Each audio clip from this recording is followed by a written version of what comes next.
राम राम, कैसे हैं आप सब। स्वागत है आपका गुरुकुल लेगेसी बाय नीतू राठौड़ के एक और नई वीडियो में। आज हम कक्षा 7 की संस्कृत पाठ्य पुस्तक दीपकम के 9वां अध्याय अन्नात् भवन्ति भूतानि का अभ्यास कार्य लेकर आए हैं।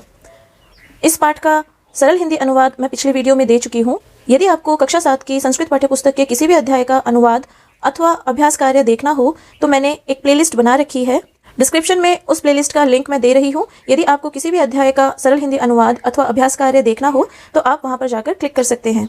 तो अब बिना देर किए हुए हम इस अध्याय का अभ्यास कार्य शुरू करते हैं। पृष्ठ संख्या 99। पहला प्रश्न, अधः प्रदत्तानां प्रश्नानां पूर्ण वाक्येन उत्तरम लिखन्तु। नीचे दिए हुए प्रश्नों का उत्तर आपको पूर्ण वाक्य में देना है। आपकी सुविधा के लिए यह प्रश्न मैंने उत्तर पुस्तिका में लिखा है। पहला प्रश्न, पुत्र्याः जिज्ञासा का, पुत्री की क्या जिज्ञासा है, वह क्या जानना चाहती है। तो उत्तर होगा पुत्र्याः जिज्ञासा अस्ति यत् मनुष्यः प्राणिनः कीटः च कथं भूलोके आगताः। अर्थात पुत्री की जिज्ञासा है कि मनुष्य, सभी जीव जंतु और कीट पतंगे कथम, किस प्रकार धरती पर आए। ठीक है। अगला प्रश्न, कस्मात् आकाशस्य उत्पत्तिः अभवत्, किससे आकाश की उत्पत्ति हुई। कस्मात् पंचमी विभक्ति। कस्मात् यह प्रश्न सूचक पद है तो उत्तर में इसी पद की जगह हमें ब्रह्मणः लिख देना है। बाकी लाइन एज इट इज लिख देनी है। ब्रह्मणः आकाशस्य उत्पत्तिः अभवत्। अगला प्रश्न, अग्नेः कस्य उत्पत्तिः अभवत्, अग्नि से किसकी उत्पत्ति हुई। तो यहाँ पर कस्य की जगह हमें जलस्य लिख देना है। बहुत ही सरल प्रश्न उत्तर है। अग्नेः जलस्य उत्पत्तिः अभवत्, अग्नि से जल की उत्पत्ति हुई। अगला प्रश्न, पृथिव्याः केषाम् उत्पत्तिः अभवत्, पृथ्वी से किसकी उत्पत्ति हुई। पृथिव्याः औषधीनां सस्यानां वृक्षादीनां च उत्पत्तिः अभवत्, पृथ्वी से जड़ी बूटियों की, पौधों की और वृक्ष आदि की उत्पत्ति हुई। अब हम बढ़ते हैं अगले प्रश्न की तरफ। आहारात् के उत्पन्नः, आहार से किसकी उत्पत्ति हुई। तो आहारात् कीटाः प्राणिनः मनुष्यः च उत्पन्नः, कि आहार से कीटों की, प्राणियों की और मनुष्यों की उत्पत्ति हुई। ठीक है।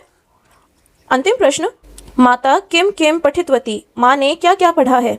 तो उत्तर होगा माता आधुनिकम रसायन शास्त्रम उपनिषद ग्रंथान च पठितवती, माता ने आधुनिक रसायन शास्त्र, उपनिषद और ग्रंथ पढ़े हैं। ठीक है। अब यहाँ पर आप फिर ध्यान दीजिए, अंतिम स्वर म को अनुस्वार के रूप में लिखा हुआ है क्योंकि आगे व्यंजन है। पिछले चैप्टर की एक्सरसाइज में हमने यह किया था ना कि कहाँ पर हलंत वाला म लगेगा और कहाँ अनुस्वार बनेगा। ठीक है। अब क्योंकि यहाँ पर आगे स्वर है तो हलंत वाला म लिख दिया गया है। संस्कृत के हर पाठ में आप जो भी सीखते चले जा रहे हैं उस पर गौर कीजिए, कहाँ कहाँ वह अप्लाई हो रहा है यह ध्यान दीजिए ताकि आपकी संस्कृत का बेस और स्ट्रॉन्ग होता चले। तो इसी के साथ प्रश्न संख्या 1 पूर्ण होता है। अब हम बढ़ते हैं प्रश्न संख्या 2 की तरफ। प्रश्न संख्या 2, पाठम पठित्वा रिक्त स्थानेषु समुचितम पदम लिखन्तु, पाठ पढ़ के रिक्त स्थानों में समुचित पद लिखो। ठीक है। चैप्टर से आपको कुछ सेंटेंसेस दिए गए हैं, पाठ का ध्यान करते हुए यहाँ पर प्रॉपर वर्ड आपको लिखना है। अम्ब मम काचिद जिज्ञासा अस्ति, पहला प्रश्न भी यही है और यहाँ पर भी जिज्ञासा आएगी। पुत्री माँ से कहती है कि माँ मेरी एक जिज्ञासा है। चैप्टर का पहला सेंटेंस ही यही है। अगला वाक्य, प्रथमम ब्रह्मणः आकाशस्य उत्पत्तिः अभवत्, सबसे पहले ब्रह्मा द्वारा आकाश की उत्पत्ति हुई। ओके। साक्षात मनुष्याणाम उत्पत्तिम वदतु, जब माँ बच्ची को एक्सप्लेन कर रही है सृष्टि की उत्पत्ति किस क्रम में हुई तब बच्ची कहती है कि माँ साक्षात मनुष्यों के बारे में बताओ ना, साक्षात मनुष्याणाम उत्पत्तिम वदतु। अगला वाक्य है, आहारात् कीटः प्राणिनः मनुष्यः उत्पन्नः खलु अम्ब, निश्चय ही आहार से ही मनुष्यों की, प्राणियों की और कीटों की उत्पत्ति हुई होगी ना माँ। अगला वाक्य, अहम आधुनिकम रसायन शास्त्रम उपनिषद ग्रंथान च पठितवती, यह माँ का वाक्य है कि वह बता रही है कि मैंने रासायनिक शास्त्र और उपनिषद और ग्रंथों का पाठ किया है। अंतिम वाक्य, अस्माकं भारतस्य मौलिकम ज्ञानम तेषु एव निहितम अस्ति, हमारे भारत का मौलिक ज्ञान तेषु, उपनिषदों में, ग्रंथों में और वेदों में निहित है। बहुत ही सरल प्रश्न है, आशा है आपको आराम से समझ में आ गया होगा। अब देखते हैं प्रश्न संख्या 3। आप लोगों ने यह बात ध्यान दी होगी बच्चों कि हर अध्याय में आपको एक एक विभक्ति का अभ्यास करवाया जा रहा है। जैसे प्रथमा विभक्ति, द्वितीय विभक्ति, आज इस पाठ में आपको पंचमी विभक्ति का अभ्यास करवाया जा रहा है। अगर आप step by step her chapter का अभ्यास कार्य मन लगाकर करते चलेंगे तो आपको सातों विभक्तियां आसानी से याद हो जाएंगी बिना अधिक प्रयास के। ठीक है।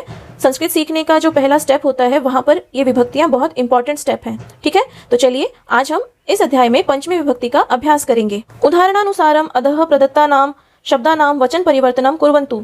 उदाहरण के अनुसार आपको दिए हुए शब्दों का वचन परिवर्तन करना है। पंचमी विभक्ति में एक वचन, द्विवचन और बहुवचन बनाना है। ठीक है, उदाहरण क्या दिया है? आहार। पंचमी विभक्ति में एक वचन होगा आहारात, द्विवचन आहाराभ्याम और बहुवचन आहारेभ्यः। ठीक है, इसी प्रकार मनुष्य और वृक्ष। अब ध्यान दीजिए, ये सभी शब्द अकारांत पुल्लिंग शब्द हैं। ठीक है, तो अकारांत पुल्लिंग शब्द में पंचमी विभक्ति कैसे बनती है यह हम सीख रहे हैं। मनुष्य अकारांत पुल्लिंग, एक वचन मनुष्यात, द्विवचन मनुष्याभ्याम, बहुवचन मनुष्येभ्यः। वृक्ष अकारांत पुल्लिंग, पंचमी विभक्ति एक वचन वृक्षात, द्विवचन वृक्षाभ्याम, बहुवचन वृक्षेभ्यः। अब यहाँ पर आपको इकारांत यानी छोटी ई के स्वर से अंत होने वाले पद दिए गए हैं, साथ ही यह इकारांत स्त्रीलिंग शब्द है। ठीक है, तो पहला पद है अग्नि। ध्यान दीजिए, छोटी ई की मात्रा, इकारांत स्त्रीलिंग शब्द। पंचमी विभक्ति में इसका एक वचन क्या बनेगा? अग्नेः, द्विवचन अग्निभ्याम और बहुवचन अग्निभ्यः। एक चीज ध्यान दीजिए, द्विवचन और बहुवचन पुल्लिंग और स्त्रीलिंग में सेम ही बन रहे हैं। इनफैक्ट नपुंसक लिंग में भी द्विवचन और बहुवचन पंचमी विभक्ति के सेम ही रहेंगे। ध्यान सिर्फ हमें एक वचन पर देना है। तो उदाहरण के अनुसार ही मुनि, अब एक वचन बनेगा मुनेः, मुनिभ्याम द्विवचन, मुनिभ्यः बहुवचन। पेटिका आकारांत स्त्रीलिंग शब्द, अंतिम स्वर आ है तो आकारांत स्त्रीलिंग शब्द हुआ। पंचमी विभक्ति एक वचन पेटिकायाः, द्विवचन पेटिकाभ्याम, बहुवचन पेटिकाभ्यः। माला आकारांत स्त्रीलिंग शब्द, पंचमी विभक्ति एक वचन मालायाः, द्विवचन मालाभ्याम, बहुवचन मालाभ्यः। द्विवचन और बहुवचन बिल्कुल एक जैसे ही बनते हैं, वहां पर आपको ज़्यादा परेशान होने की जरूरत नहीं है। ध्यान सिर्फ हमें पंचमी विभक्ति के एक वचन पर देना है। कूपी ईकारांत, बड़ी ई की मात्रा अंतिम स्वर है तो ईकारांत स्त्रीलिंग शब्द कूपी, एक वचन कूप्याः, द्विवचन कूपीभ्याम, बहुवचन कूपीभ्यः। नदी ईकारांत स्त्रीलिंग शब्द, पंचमी विभक्ति एक वचन नद्याः। अब ध्यान दीजिए, द और य को आप अलग अलग भी लिख सकते हैं, द में हलंत लगाकर फिर य पूर्ण रूप से लिखकर, या फिर जो पारंपरिक रूप से हम द्य लिखते हैं, जो विद्यालय विद्या आदि शब्दों में हम यूज करते हैं, उस प्रकार से भी लिख सकते हैं। आप अपनी सहूलियत के हिसाब से देख लीजिएगा आपको कौन सा पद लिखना ज्यादा सरल लगता है। पंचमी विभक्ति एक वचन नद्याः, द्विवचन नदीभ्याम, बहुवचन नदीभ्यः। नगरी, यहाँ पर भी पंचमी विभक्ति एक वचन नगर्यः। ग को आधा नहीं किया है, अंतिम पद र था, र को आधा किया गया है। नगर्यः, नगरीभ्याम, नगरीभ्यः। ठीक है, प्रश्न संख्या 4, उदाहरणानुसारम अधः रेखांकितानि पदानि आश्रित्य प्रश्न निर्माणम कुर्वन्तु। आपको कुछ सेंटेंस दिए गए हैं जहां पर कुछ पदों को रेखांकित किया गया है। इन रेखांकित पदों के आधार पर आपको उदाहरण में जैसे दिया हुआ है उसी के अनुसार प्रश्न निर्माण करना है। कैसे? जहां आपणात है वहां पर कुतः और कस्मात लिखकर इन्होंने साधारण वाक्य को प्रश्न के रूप में बदल दिया है, प्रश्न में परिवर्तित कर दिया है। जैसे माता आपणात गृहम आगच्छति, तो प्रश्न निर्माण कैसे हुआ?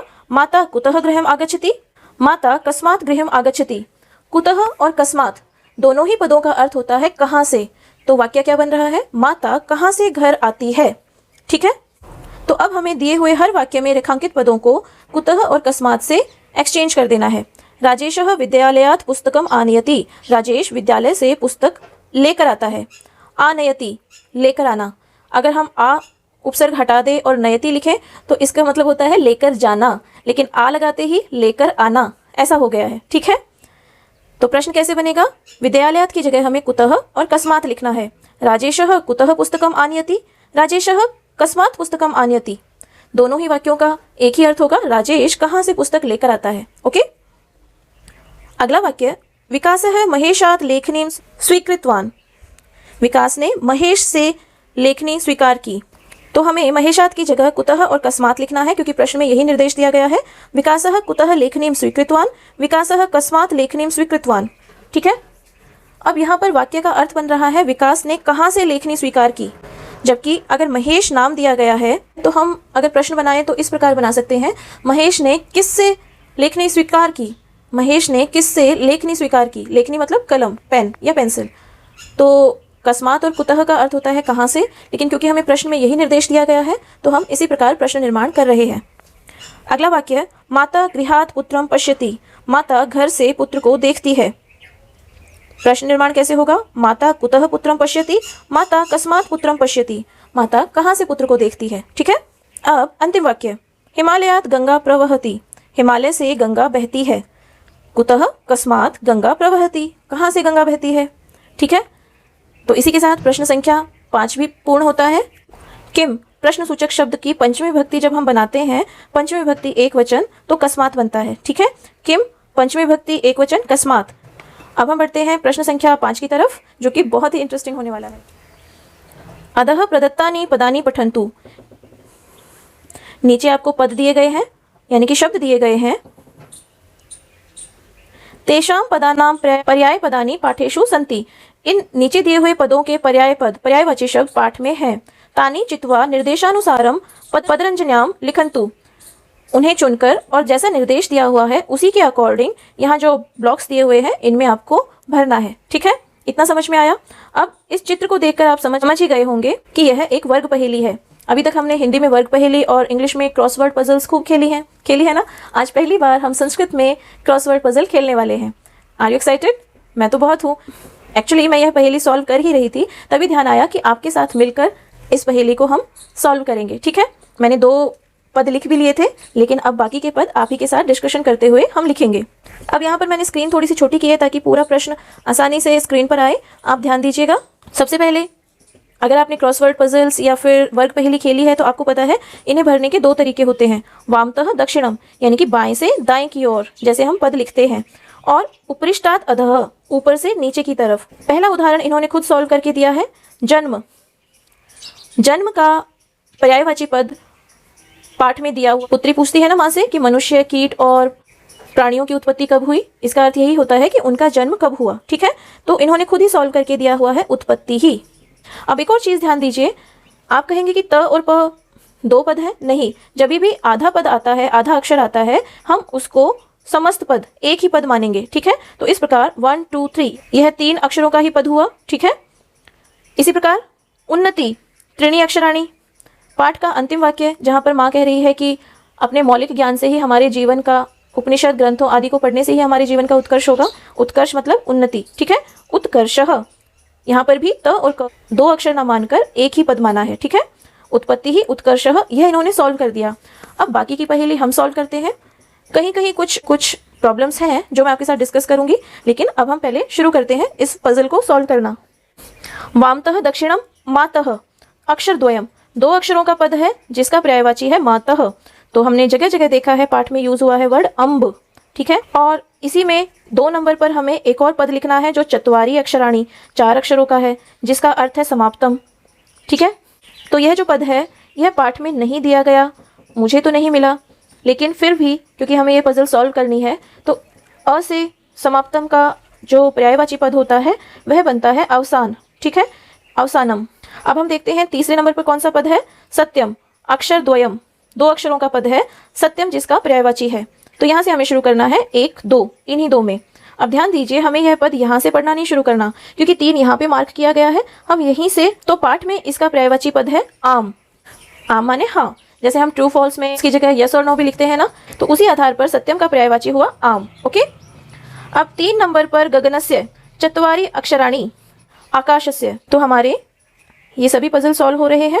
अब 4 नंबर वामतः दक्षिणम, बाएं से दाएं और अपि, और इसका जो पद है वह केवल 1 अक्षर में आएगा। ठीक है, तो अपि का पर्यायवाची अगर हम 1 अक्षर में देखें तो वह बनता है च। ठीक है, वैसे तो इसका अर्थ और होता है तथा, लेकिन यहाँ पर पजल सॉल्व करते समय हम थोड़ी सी छूट लेते हैं ताकि हमारी पजल सॉल्व हो जाए। ओके, बुद्धिमती त्रीणि अक्षराणी, 4 नंबर पे ही बुद्धिमती का पर्यायवाची जो 3 अक्षरों का पद होगा वह हमें लिखना है, और वह क्या बनेगा, चतुरा। तो हमारा ये लेवल भी पूर्ण होता है। अब हम बढ़ते हैं नंबर 5, औषधि नाम, और कंडीशन क्या है, 3 अक्षरों का शब्द है यह औषधि नाम। अब पाठ में तो औषधि नाम खुद ही एक पद दिया हुआ है, इसका पर्यायवाची हम क्या माने, तो इसका पर्यायवाची हम लिखते हैं सस्यरा। औषधि नाम जड़ी बूटियों के लिए कहा गया है, तो सस्यरा एक पद होता है जिसका अर्थ होता है छोटे छोटे पौधे। ठीक है, सस्य माने पौधे और सस्यरा माने छोटे छोटे पौधे, और छोटे छोटे पौधे किसके होंगे, जड़ी बूटियों के ही, औषधि नाम के ही। ठीक है, तो औषधि नाम का पर्यायवाची हो जाता है सस्यरा। देखते हैं ऊपर से नीचे 5 नंबर पे हमें क्या लिखना है, सकलम, 2 अक्षरों का पद है सकलम अर्थात सब कुछ, तो उत्तर होगा सर्वम। लीजिए, हमारा यह भी पूर्ण होता है। नंबर 6, 2 अक्षरों का पद जिसका पर्यायवाची बनेगा तदर्थम। तदर्थम मतलब इसलिए, 2 अक्षरों का पद है। यहाँ पर थोड़ी सी कंफ्यूजन हो रही है ना, तो इसकी बजाय पहले हम यह सॉल्व करते हैं। ततः परम, इसका अर्थ होता है उसके बाद। अब इससे मिलता जुलता पर्यायवाची पद जो कि 4 अक्षरों का है और जो पाठ में दिया हुआ है वह है अनंतरम। बेटी कहती है ना कि उसके बाद बताओ माँ क्या हुआ, अनंतरम। अब अनंतरम लिखते ही मुझे इसका भी आंसर मिल गया है। तदर्थम मतलब इसलिए, तो अ से शुरू होने वाला इस प्रकार का पर्यायवाची होगा अतः। तो हमारा ये पजल भी सॉल्व होता है। अब बचते हैं अंतिम 2 पद। नंबर 7, कस्मिन समये, किसी समय की बात है। 2 अक्षरों का पद हमें लिखना है जो बनेगा कदा। और किल 8 नंबर पे लिखना है किल, 2 अक्षरों का पद बनेगा यह भी। किल मतलब निश्चित ही, और निश्चित ही के लिए पाठ में कौन सा वर्ड यूज हुआ है, खलु। ओके, तो इस प्रकार हमारी यह पजल सॉल्व होती है। थोड़ी सी मुश्किल है, फर्स्ट टाइम है इसलिए निश्चित ही मुश्किल लगेगी, लेकिन फिर भी इसको बार बार सॉल्व करने की कोशिश कीजिएगा। आपका इससे संस्कृत में बेस और भी स्ट्रांग होता चलेगा। ठीक है, तो अब हमारा यह प्रश्न भी पूर्ण हुआ। अब हम बढ़ते हैं प्रश्न संख्या 6 की तरफ। आशा है आपको मेरा वीडियो समझ में आ रहा होगा, हर प्रश्न का उत्तर समझ में आ रहा होगा। यदि हाँ, तो आगे बढ़ने से पहले प्लीज़ वीडियो को एक लाइक कर दीजिए। आपका हर एक लाइक मेरे लिए बहुत अमूल्य है, बहुत कीमती है। आपके सहयोग से ही यह चैनल हर दिन ग्रो कर रहा है, तरक्की कर रहा है। अब हम बढ़ते हैं अगले प्रश्न की तरफ।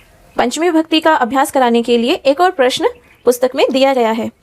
प्रश्न है उदाहरणानुसारम कह कस्मात् विद्याम प्राप्तवान इति पूर्ण वाक्येन लिखन्तु।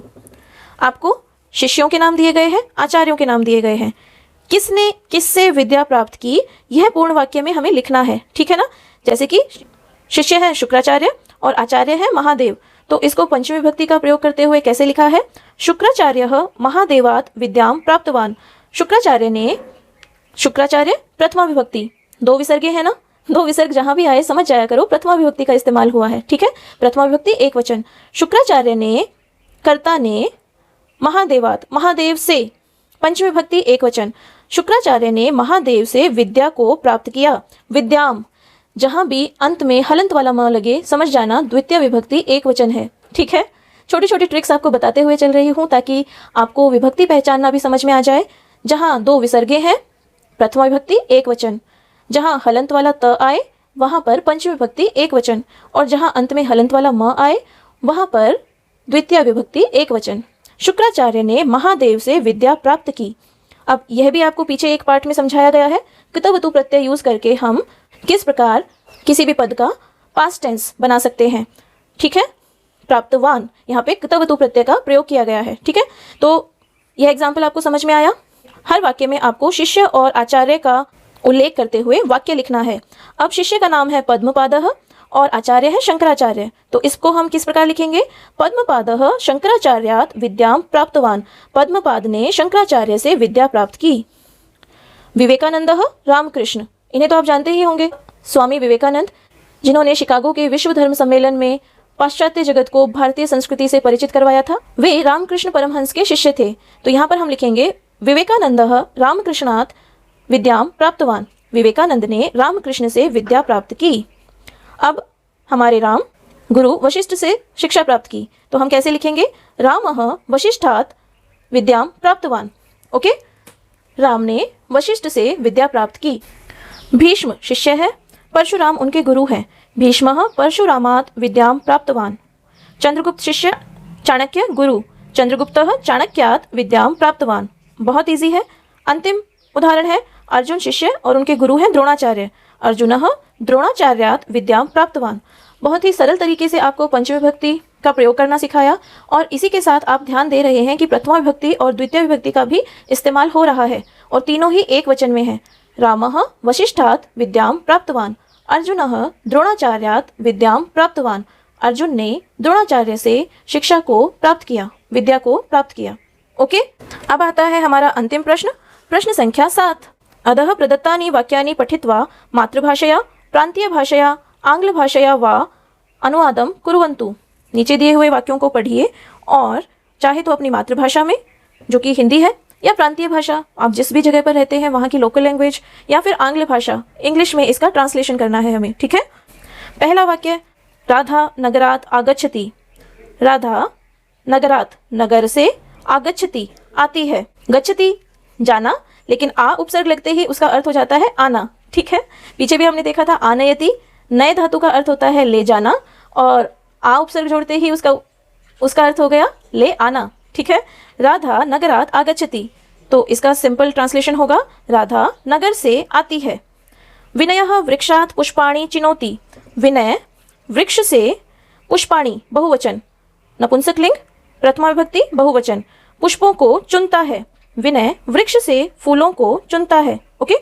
संदीपः कार्यालयात् गृहं गतवान्, संदीप कार्यालय से गृहम द्वितीय विभक्ति एक वचन, घर को गतवान, गम धातु में कतवतु प्रत्यय जोड़ते ही वह बन जाता है गतवान, तो यह बन जाएगा पास्ट टेंस। संदीप कार्यालय से घर को गया। भगिनी दूरात वाहनम पश्यति, बहन दूर से वाहन को देखती है। वाहनम गृहम इनका अर्थ होता है द्वितीय विभक्ति एक वचन का पद है यह, ठीक है। महेशः शालायाः गृहम आगतवान, महेश शाला से घर आया। पास्ट टेंस, गतवतु प्रत्यय जोड़ते ही इसका अर्थ पास्ट टेंस में आ जाता है। आगतवान आया, गतवान गया, गतवान गया, आगतवान आ जोड़ते ही अर्थ हो गया आया। महेश शाला से घर आया। आकारांत स्त्रीलिंग शब्द पंचमी विभक्ति एक वचन शालायाः, ठीक है। बालः कपाटिकायाः धनं स्वीकरोति, कपाटिकायाः अलमारी, बालक अलमारी से धन स्वीकार करता है। ये दोनों अंतिम पद आकारांत स्त्रीलिंग शब्द है। तो इस प्रकार हमारा पाठनों का अभ्यास कार्य पूर्ण होता है। आशा है आपको मेरा पढ़ाने का तरीका बहुत ही सरल लग रहा है और आसानी से समझ में आ रहा है। यदि हाँ तो प्लीज़ वीडियो को लाइक करना मत भूलिएगा और चैनल को जरूर सब्सक्राइब कर लीजिएगा। चैप्टर्स कंप्लीट होते ही मैं संस्कृत की व्याकरण से संबंधित वीडियोज़ भी जल्दी ही अपलोड करूंगी, जिनमें शब्द रूप कैसे याद करें, विभक्तियाँ कैसे ध्यान में रखें, कैसे पहचानें, ये सभी टॉपिक्स कवर होंगे।